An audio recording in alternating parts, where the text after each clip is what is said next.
coisa alguma, sem ter cometido coisa alguma. Paulo e Silas, eles foram presos injustamente. E é uma história que, se você for ler depois, quem não teve ainda a oportunidade de ler todo o capítulo, quando chegar em casa, dá uma lida. Vocês vão entender de verdade tudo aquilo que eles viveram naquela noite. E, como eu disse, eles não cometeram crime algum. E eles foram levados.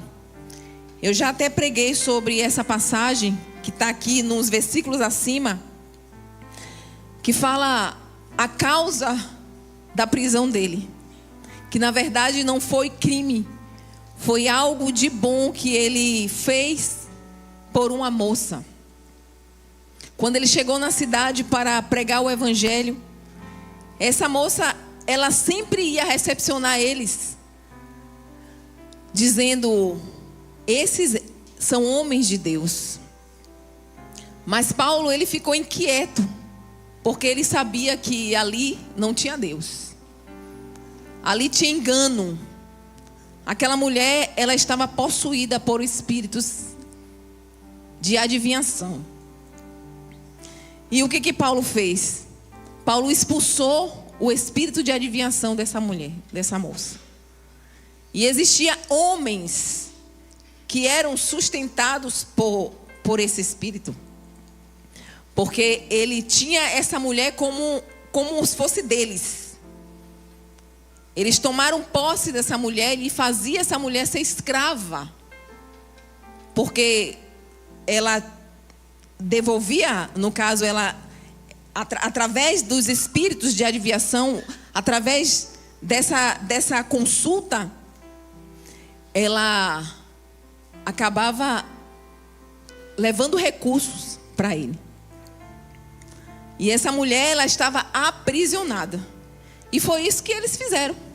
Paulo, ele expulsou o demônio, esse espírito de adivinhação que existia nela. E ela parou. Ela não tinha mais nada. Eles não podiam mais contar com essa mulher para nada. Porque quando o espírito foi embora, acabou a adivinhação. Acabou os recursos. E aí o que eles ficaram tomados de ódio. Quando aqueles homens descobriram, levaram Paulo e Silas arrastado até o lugar do tribunal. E lá os magistrados poderiam, olhar para a causa e liberar. Mas quando eles viram que eles não eram de lá, que eles não tinham nenhuma aproximação com aquele povo, eles eram estrangeiros. Eles falaram assim, e julgaram, acusaram eles. E aí, antes mesmo deles serem acusados, eles já tinham levado para açoites.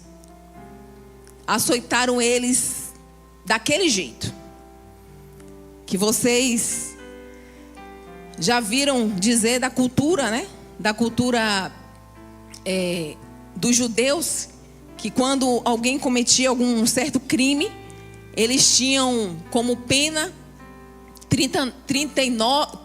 40 menos 1.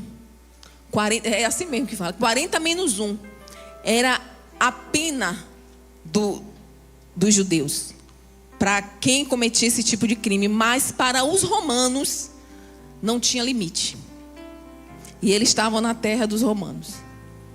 E eles açoitaram ele daquele jeito, que a Bíblia não vai falar, dilaceraram, porque eles tiraram as vestes e eles açoitaram eles daquele jeito, sem limite, sem dó, sem piedade. Ainda levaram para um cárcere totalmente escuro, fedorento, sem luz. E eles ficaram lá presos, os pés presos em uma madeira. O que mais chama a atenção dessa passagem, porque quando a gente começa a ler o versículo 25 e fala: e perto da meia-noite, Paulo e Silas oravam e cantavam hinos. Ah, mas eles estavam ali adorando ao Senhor. Não sabe aquilo que eles passaram antes. Eles foram açoitados. Eles foram pegos. Eles foram arrastados até o lugar do tribunal. Foram acusados, como eu disse, sem ter feito crime algum. E mesmo assim foram açoitados. E eles chegaram lá nesse lugar. Quando deu meia-noite, eles começaram a cantar. Eles começaram a adorar o Senhor. Imagine a cena. Porque não tinha negocinho de você ser açoitado e depois levar para um lugar para fazer uns curativos, né? Para fazer uma limpeza. Eles estavam daquele jeito. Daquele jeito. Comece a imaginar a cena de dois homens totalmente ensanguentados, totalmente feridos, em um lugar totalmente horrível de ficar. E o que Paulo e Silas fizeram? Adoraram. Adoraram ao Senhor. Aqui você não vai ler que eles murmuravam. Eles estavam em dois, né? Porque normalmente quando tem um, a gente segura mais a onda, nossa boca, a gente fica ali comendo. Mas quando tem outra pessoa, a gente fala assim: rapaz, a gente veio aqui pregar o evangelho. Deus não fez nada. Sabe? A gente está aqui para pregar o evangelho nesse lugar. E olha o que a gente recebe de troco. Você não vai ver isso. Paulo, ele não fez isso. Paulo, ele estava totalmente rendido ao Senhor. Ele estava totalmente... Paulo e Silas confiavam no Senhor. Olha que faz toda a diferença. Porque independente daquilo que você vive, daquilo que você passa, se você confia no Senhor, queridos, pode vir terremoto, pode vir furacão, pode vir o que for, você se mantém firme. Você se mantém firme. Eu estou falando de dois homens que acabaram de ser espancados. Homens que estavam totalmente vulneráveis. Ele não sabia que dia que ele ia sair dali daquele lugar. Mas no primeiro dia, na primeira noite, ele adorou ao Senhor. A ponto de aquela canção tomar conta daquele lugar. Todos ouviram o louvor que estava saindo dos lábios dele. E aí, como consequência,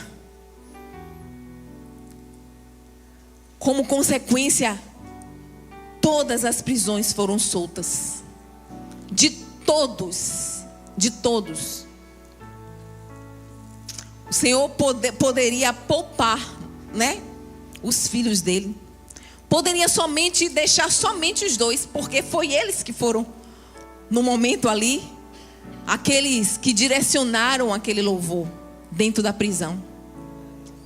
Ele poderia ter feito isso. Deus, ele poderia somente dizer assim, né, esses daqui são meus adoradores. Mas a Bíblia vai dizer que e logo se abriram todas as portas e foram soltas as prisões de todos. Todos foram soltos. Acredito que todos estavam presos em um lugar daquele. E o louvor de Paulo e Silas e a oração fez com que todos os presos escutassem. Todos os presos escutassem. E nós vamos ver aqui algo muito forte também a partir do versículo 27. Vamos ler aqui. O versículo 27 diz assim: e acordando o carcereiro, E vendo abertas as portas da prisão, tirou a espada e quis matar-se, cuidando que os presos já tinham fugido. Mas Paulo clamou com grande voz, dizendo: não te façam nenhum mal, que todos aqui estamos. Não fugiu ninguém. Então não se preocupe, está todo mundo aqui. O versículo 29 diz: e pedindo luz, saltou dentro, e todo trêmulo se prostrou ante Paulo e Silas. E tirando-os para fora, disse: senhores, que é necessário que eu faça para me salvar? E eles disseram: crer no Senhor Jesus Cristo, e serás salvos tu e a tua casa. Aleluia.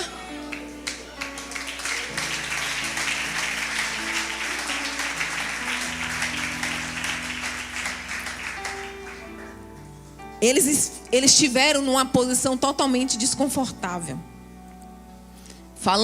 Voltando para o lugar do calabouço. Às vezes nós nos sentimos assim, desconfortável, num período que nós passamos, nós ficamos totalmente fechados. Só que para o reino espiritual, a nossa situação pode fazer um terremoto acontecer na nossa vida. Às vezes aquilo que a gente expressa de dentro de nós para fora vai fazer todas as algemas daquelas pessoas que estão próximas de vocês serem soltas. Quantos já se depararam por uma pessoa com um testemunho forte? Em um leito de hospital, a pessoa ia para fazer uma visita e saía de lá ministrada. O que é isso? É o louvor, é a adoração que sai de dentro.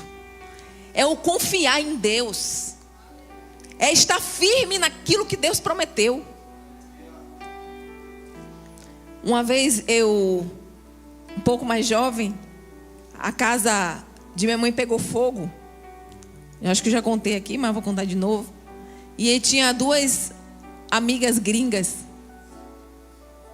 Gringas que eu falo é gaúcha. Mas elas, uma delas, né? Elas ficaram admiradas. Porque na mesma noite que a casa estava pegando fogo, eu estava ajoelhada na porta de casa, orando ao Senhor. E ela viu aquela cena. E aí ela fez: meu Deus, como pode você fazer isso? A sua casa pegando fogo e você aqui. E ela ficou muito admirada. Poucos dias depois, ela foi visitar a igreja que eu fazia parte. E assim, eu fico assim, Deus é tremendo. E de uma forma que a gente faz as coisas às vezes sem pensar que outra pessoa está nos notando. Que outras pessoas estão nos vendo. Aquele foi um momento muito pessoal. Porque eu estava agradecendo a Deus porque meu filho estava no andar de cima e podia atingir ele, né? E eu tinha esquecido dele. Porque eu fiquei tão desesperada, desci com as coisas, vi, e aí eu esqueci, meu Deus, ele está lá em cima, desci com ele. Meu pai ficou com ele. Então é algo assim que, imagine alguém contando algo no momento da dor, da sua dor, e a outra pessoa que não foi atingida ser ministrada por aquilo que sai de você, por aquilo que está saindo dos seus lábios no momento da sua dor. Então, quantas pessoas podem adorar o Senhor no momento da dor? E aquelas pessoas que estão ouvindo, elas vão ser soltas. Porque o que aprisiona o crente não são as tribulações, não são as circunstâncias. O que aprisiona o crente tem que ser Jesus. Tem que ser Cristo nele, que faz toda a diferença. Deus, ele tem a sua maneira de fazer. Deus, ele tem a sua maneira de ministrar alguém através da sua vida. Se é o momento da dor, aceite, porque Deus tem um propósito. Paulo, ele estava ali comendo dor. Não tinha nenhum mertiolate para passar em Paulo. Não sei nem que passaram nele. Só sei do final.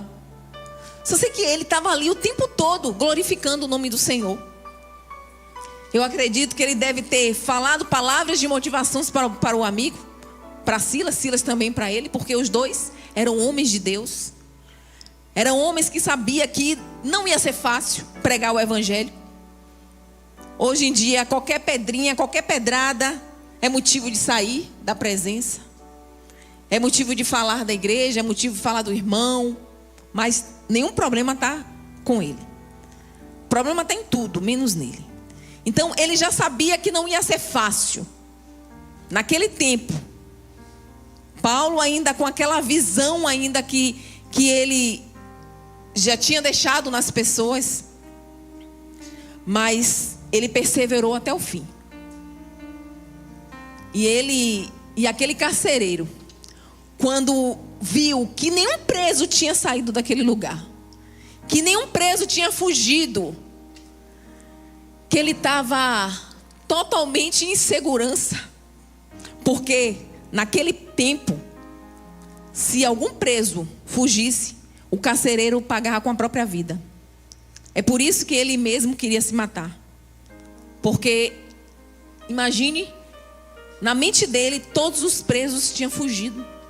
E Paulo grita, não sei de onde Paulo estava, mas Paulo não estava perto dele. Foi o próprio Deus que tocou na vida de Paulo.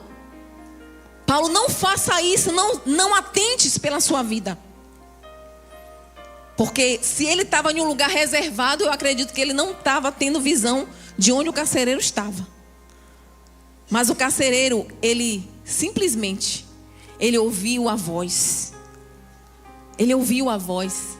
Ele saiu daquele lugar e se ajoelhou. O temor. Agora, como é que um carcereiro não sabia que ele estava salvo? Agora imagine. Porque, imagine, naquele momento ali, ele olhou para Paulo e Silas. E eles tiveram um ato de adoração, de temor.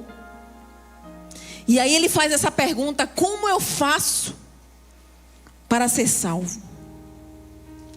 Era tudo que Paulo queria ouvir. Você como evangelista, você como pregador da palavra do Senhor, onde você estiver, que você está lá numa situação que você às vezes fala um pouco da palavra, que você às vezes conta o seu testemunho, tudo que a gente quer ouvir: como é que eu faço para ser salvo? E Paulo simplesmente,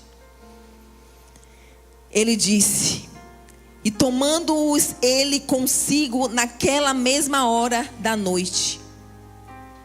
Aqui não é esse versículo. Esse versículo vai ser para depois. E acordando o carcereiro e vendo abertas as portas da prisão, tirou a espada e quis matar-se, cuidando que os presos já tinham fugido. Ele já imaginava que eles já tinham fugido. Mas Paulo clamou com grande voz, dizendo: não te faças nenhum mal, que todos aqui estamos. E pedindo luz, ele estava nas trevas. Quem não tem Jesus está nas trevas. Ele queria luz. É por isso que eu já imagino que eles, quando viram Paulo e Silas, eles não viram dois homens, eles viram a luz. E por isso eles... Porque ninguém normal ia chegar e ia se ajoelhar. Eles viram a luz. Nós somos sal da terra, luz do mundo. Amém? Quantos é sal da terra? Quantos são luz do mundo? Nós somos luz do mundo. E eles viram, naqueles dois varões, eles viram luz. E ele, no versículo 29 diz: e pedindo luz, saltou dentro, e todo trêmulo se prostrou entre Paulo e Silas. E tirando-os para fora, disse: senhores, que é necessário que eu faça para me salvar? E lhe pregaram a palavra do Senhor e a todos os que estavam em sua casa. Ele disse, e eles disseram: crer no Senhor não é em Buda, não é nos santos de barro, não é em Allan Kardec, não é em qualquer livreto desses, não é em ninguém, não é em pessoas, é crer em Jesus, somente. É o nome que está acima de todo nome. É o nome que pode alcançar, pode transformar e pode libertar a sua vida e todos da sua casa. Para você ser salvo, querido, você só precisa de uma coisa: crer no Senhor Jesus Cristo, e será salvo tu e a tua casa. Para você crer em Jesus, não se limita somente na sua salvação. Eu quero salvar a sua casa. E o versículo 32 diz assim: e lhe pregaram a palavra do Senhor e a todos os que estavam em sua casa. E tomando-os ele consigo naquela mesma hora da noite, levou-lhe os vergões, lavou-lhe os vergões. Aquele homem se compadeceu das feridas dele. E eu disse que antes eles não foram cuidados, né? Mas depois que Jesus entrou na vida daquele homem, ele foi limpar, ele foi lavar as feridas de Paulo e Silas. E eu imagino que naquele momento ele viu muita água. Ele viu água ali. E aí eles ofereceram também o batismo.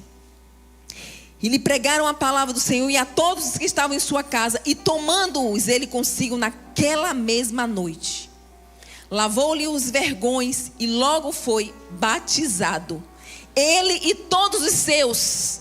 Porque o segundo passo é o batismo. Crê no Senhor Jesus. Todo aquele que crê e for batizado será salvo. Paulo viu água, ele não contou outro tempo. Bora, meu filho, tem água aqui, chama os seus também para se batizar. E o versículo 33 diz: e tomando-os ele consigo naquela mesma hora e noite, lavou os vergões e logo foi batizado, e ele e todos os seus. E levando-os à sua casa, lhe pôs à mesa, e na sua crença em Deus, alegrou-se com toda a sua casa. E sendo já dia, os magistrados mandaram quadrilheiros, dizendo: soltai aqueles homens. E o carcereiro anunciou a Paulo estas palavras, dizendo em paz, dizendo: os magistrados mandaram que vos soltasse. Agora, pois, saí e ide em paz. Mas Paulo replicou. O que Paulo não replicou no início, ele replicou depois. Ele replicou, dizendo: açoitaram-nos publicamente e sem sermos condenados, sendo homens romanos, nos lançaram na prisão. E agora, encobertamente, nos lançará fora? Não será assim. Mas vêm eles mesmos e tirem-nos para fora. E os quadrilheiros foram dizer aos magistrados estas palavras, e eles temeram, ouvindo que eram romanos. E vindo-lhes dirigiram-se súplicas e tirando-os para fora, lhe pediram que saísse da cidade. E saindo da prisão, entraram na casa de Lídia, e vendo os irmãos, os confortaram e depois partiram. Por que Paulo ficou chateado com essa situação? Paulo, apesar de ser judeu, Paulo, ele tinha também a cidadania romana. E se todos aqueles homens soubessem disso, ele não poderia ser preso. Ele não poderia ser açoitado. Mas agora por que vem a pergunta? Não é porque Paulo não disse antes: peraí. Dá uma carteirada, eu ia fazer isso, gente. Eu não ia tomar açoite de graça. Eu falei assim: não, eu sou cidadã romana. Paulo não fez isso. Paulo confiou no propósito. Paulo era cheio de Deus. Paulo sabia que ali tinha propósito, ali tinha alguma coisa, ali ia sair gente convertido. Ele podia falar, mas ele não falou nada. Ele deixou para o final. Sabe? E aí, ele disse assim, não, vem aqui e me expulsem, vocês mesmos. Aí o que na minha mente vem? Ficaram todos envergonhados. Porque se Paulo fosse também meter um processo ali, os romanos iam também comer no centro.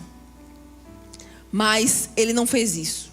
Simplesmente, ele recebeu as palavras dos magistrados, foram para a casa de Lia, foram cuidados, foram ali naquele momento recepcionados pelaquela irmã abençoada. E depois eles partiram. Mas cumprindo o propósito. Cumprindo o propósito que aquela casa não foi somente o carcereiro, ele não se matou. Ele não tirou a sua própria vida. Ele ouviu palavra de vida. Ele ouviu palavra de libertação. E ele, não, eu quero isso para mim, eu quero ser salvo. O que eu posso fazer para ser salvo? Crer somente no Senhor. E será salvo tu e a tua casa. E ele simplesmente obedeceu. Deus, ele não somente fez um milagre na vida daquele carcereiro. Ele alcançou toda a sua família. Ele alcançou toda a sua casa. E mais uma vez, o que é que eu digo? No meio das adversidades, no meio da nossa tribulação, o momento não é para murmurar. Deus, ele se afasta dos murmuradores. Pode acreditar nisso. A sua oração não passa do teto. Quando você vê uma situação, é difícil, mas é o certo. Temos que orar. Temos que apresentar ao Senhor, porque Ele que traz vida. O Senhor naquele momento, Ele usou toda aquela circunstância, todo aquele momento ali para trazer ensino. Para ensinar não somente a Paulo e Silas, para eles perseverarem, porque o louvor deles libertou pessoas. A falta de murmuração deles libertou pessoas. Cadeias foram quebradas. Prisões foram soltas. E eu imagino, queridos, que ali saiu ainda muito mais gente convertida.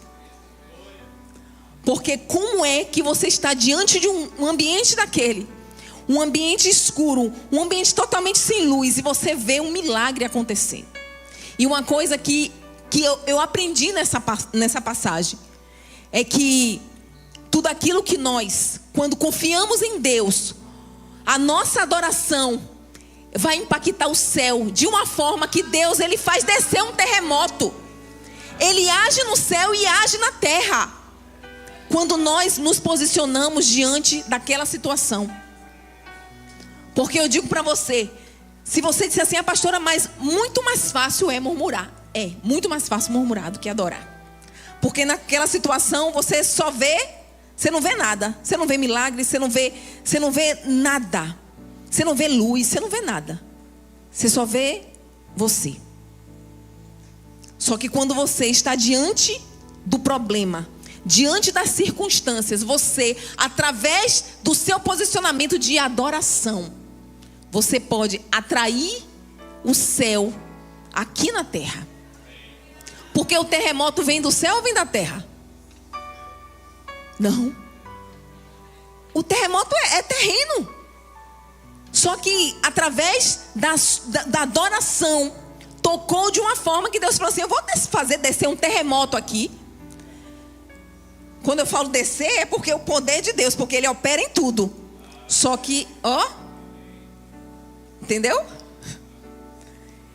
Então, todas as vezes que nós atraímos a glória de Deus, Deus, Ele faz descer algo sobrenatural do céu.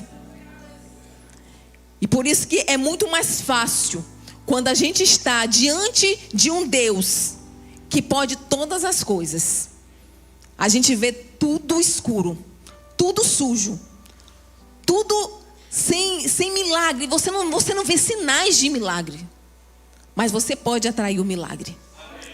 Você pode não somente atrair o milagre para você, mas você pode atrair para outras pessoas. Eu estava falando com Carol, a diaconisa Carol, quando estava contando aqui o testemunho aqui na quinta-feira. Uma pessoa lá de São Paulo foi ministrada, mandou uma mensagem para mim. E aí o que é isso? É testemunho que traz libertação, que traz vida para outros lugares. E às vezes aquilo que você fala é que vai fazer a diferença. Deus, Ele está olhando para você. Deus, Ele tem você como filho.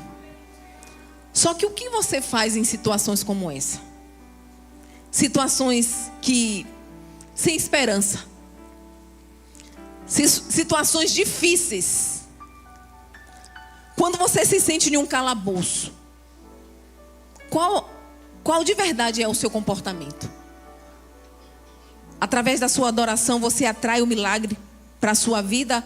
Ou você sai espalhando murmuração para tudo que é pessoa? Aquelas pessoas, elas vão ser ministradas com essa murmuração? Ou quando você para tudo para adorar o Senhor, para apresentar diante, Senhor, eu não entendo nada, eu não sei, Senhor, como isso vai acontecer. Eu não sei qual vai ser o fim disso, mas uma coisa eu tenho certeza, eu confio em Ti. Eu confio em Ti. Então troque as suas palavras de murmuração para palavras de adoração. A palavra de adoração vai quebrar as algemas. Vai quebrar resistências da sua alma. E é muito fácil quando alguém está ali sentada. E quando você passou por isso, você começa a entender por que aquela pessoa que está passando tantas coisas, tantas privações e está com um sorriso aqui. Só tem uma resposta. Ela confia em Deus. Eu queria que você pegasse na mão do seu irmão aí que está do seu lado. Diga assim: meu irmão, não importa as circunstâncias, só confie em Deus. Através das suas palavras de adoração é que faz o poder de Deus mover o sobrenatural aqui na terra. Amém? Glória a Deus.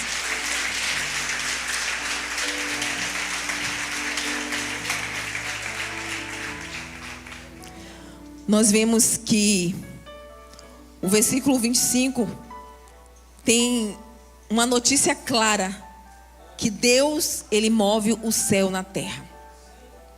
Aquele estrondo era para assustar. Aquele estrondo, até mesmo para os homens de Deus, era para causar um pânico. Mas aquele estrondo foi para quebrar cadeias. Aquele estrondo foi para soltar os presos, os algemados, os cativos daquele lugar. Deus, Ele não somente se preocupou com a vida de Paulo e Silas, mas Ele queria soltar todos que estavam ali, naquele lugar. O que importa para Deus foi a libertação de todo aquele cárcere. E aconteceu o milagre, que todas as portas foram abertas. O milagre abre portas, amém? Mais uma vez, o milagre abre portas.